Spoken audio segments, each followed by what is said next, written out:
I'm back again with Shreyas, who scored a perfect 900 in verbal reasoning and an overall score of 2,610, landing him in the 99th percentile. And he's going to share three top tips for verbal reasoning. So, Shreyas, why don't you take it away? What are some tips that set you apart and that others can follow? Okay, my very first tip would be doing a lot of untimed practice for VR. I think I did untimed practice even like a couple of days before my real exam. I started months out. Just I did lots more. I did more untimed practice than actual timed practice. And this is because when you're starting out, you see that timing is a big issue, and a lot of students try to immediately fix the issue of timing. But I really think that fixing the issue of accuracy is more vital because if you go into a test with bad timing and bad accuracy, your score will obviously be not as good. Whereas if you know at least you can answer like 36, maybe 40 questions with high accuracy, then the marks that you skip are totally fine, and you can always improve on them later on. Um, so that's my number one tip. My second tip would be to review answer options, right?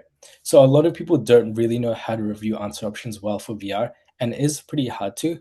My biggest thing would be like when you're looking through mocks and some mocks, and you see that you made a mistake for VR, really note down why you made that mistake. Like, was it a one-off mistake? Was it a true false can't tell issue? Was it an inference question? And really note it down because over time you might see that there's like a pattern in your incorrect answers. For me, that pattern was true false can't tell. And that led me to the conclusion that I'm not as good as true false can't tell. So I did a lot more untimed practice on true false can't tell questions until I got my accuracy higher and I stopped making those mistakes. And my third and final tip would be to do 22 minutes of VR every day. So this is the 22 minutes of the full 44 questions.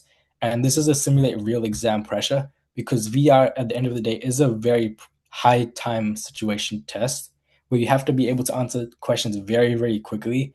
So because of that, you want to get exposed to the pressure of 30 seconds per question pretty much every day until your exam so that you can get accustomed to the pressure and then you know how many sets you're skipping or how much quicker or slower you need to work through your VR. Thanks for sharing those tips. They're very useful and it's a unique approach. I think there's so much noise around different VR strategies that it's really solid and convincing to hear it from someone who's scored a perfect 900 to know what works best for you. Now, Shreyas is sharing all of his advice and his best strategies on VR in a one-off workshop. And so all you need to do to get access to some of his free resources, including his detailed strategy on how to score 2,700 and access to this workshop, is click the link in the description. You won't regret it. Hope to see you there. Thank you.